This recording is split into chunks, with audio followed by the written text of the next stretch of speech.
In 7 minutes, a lion will try to eat you.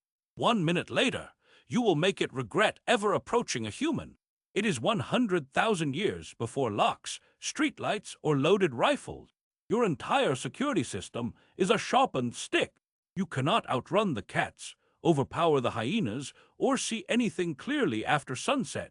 Even your teeth are embarrassingly useless. From a predator's perspective, you are slow meat walking on two legs. The lion already imagines dinner before it begins stalking. But the lion does not understand one thing. It tilts its head because this strange prey refuses to behave like prey. This fragile animal will soon rewrite the food chain, not with muscle, but with fire, weapons, memory, and other people. The sun drops behind the African savanna. Daylight folds away like a curtain, and the world suddenly belongs to different eyes. A lion detects movement where you see only blackness. A leopard approaches silently. Hyenas circle for hours, waiting for one mistake. The fatal mistake is rarely dramatic. Someone fetches water alone, returns after sunset, or falls 20 steps behind the group. To a predator, those are not accidents, they are invitations, as obvious as an open doorway beside a table set for dinner. So humanity's first weapon is not a spear or flame.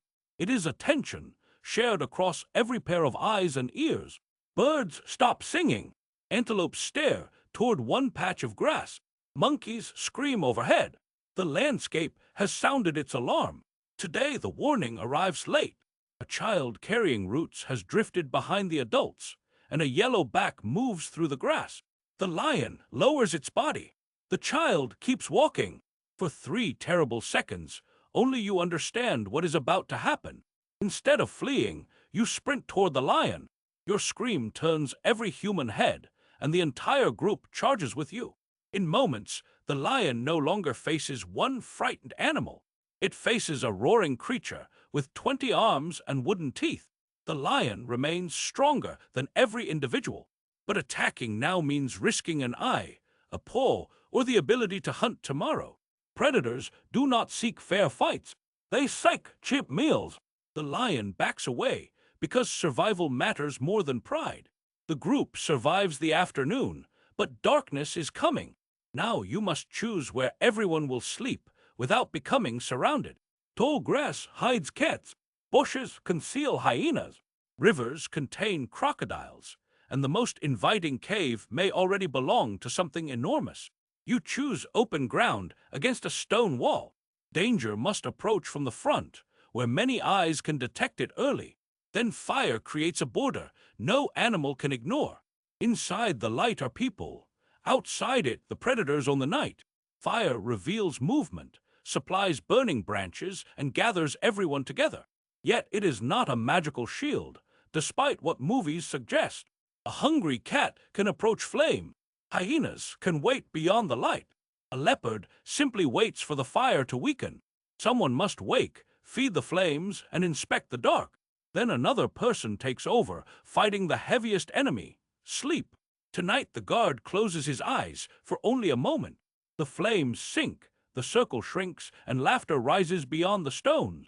One hyena approaches and stops. When people turn toward it, another advances from behind. They are testing the walls for weakness. Who is injured? Where is the food? Which child sleeps near the edge? Every frightened movement gives the hyenas information. Then humanity reveals its second great advantage, a stone. It looks ridiculous until it strikes something several body lengths away. Most animals can only attack what their teeth or claws can reach. Humans make empty distance itself dangerous. The first rock misses. The second hits a hyena's side. Suddenly, stones rain from 10 different hands, and the ground attacks.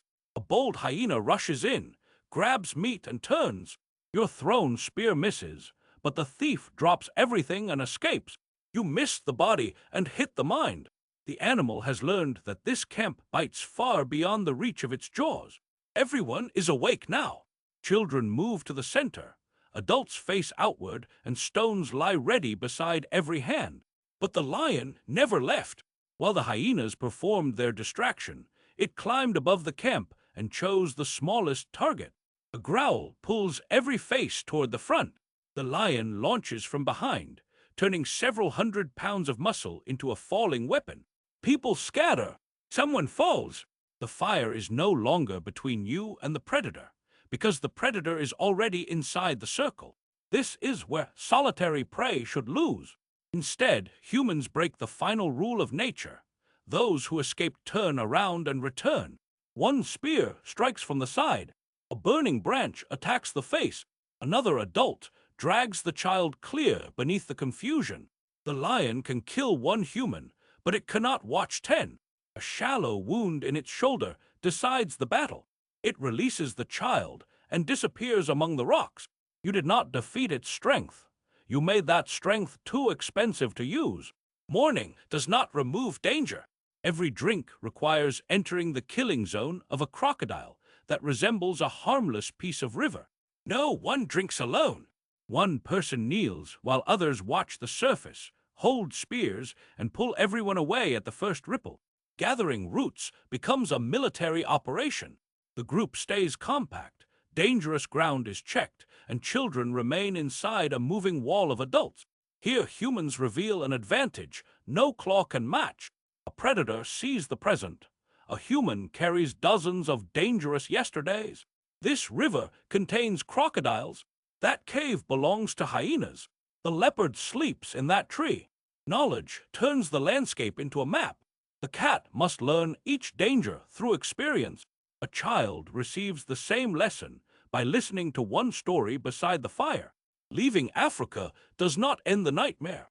New landscapes introduce cave lions, powerful hyenas, bears, and cats adapted to colder ground. A cave lion outweighs a human several times over. In deep snow, one charge can cross the distance before anyone finishes screaming. Yet snow exposes what grass conceals. Every paw leaves a dark signature, revealing direction, speed, number, and how recently danger passed. The cold makes shelter essential, but every dry cave is valuable to something with claws. Moving inside can become an eviction battle. So humans inspect tracks, smell the entrance, throw stones inside, and keep spears ready. Curiosity becomes a procedure instead of a gamble. Then the relationship changes. Humans stop merely avoiding predators and begin following their tracks back toward the places predators believed were safe. If a cat settles too near camp, people locate its den, surround the exits, and arrive carrying fire, stones, and sharpened wood. The goal is simple: leave or die. Soon the caves that once protected giant cats hold human fires, tools, children, and stories. Smoke, hammering stone, and many voices become warning signals. Predators learn that human territory contains injuries that can fly through the air. Humans are still weaker, slower, and nearly blind at night. Yet tools extend the body, planning extends time, and cooperation multiplies courage. They cannot see through darkness, so they force darkness backward.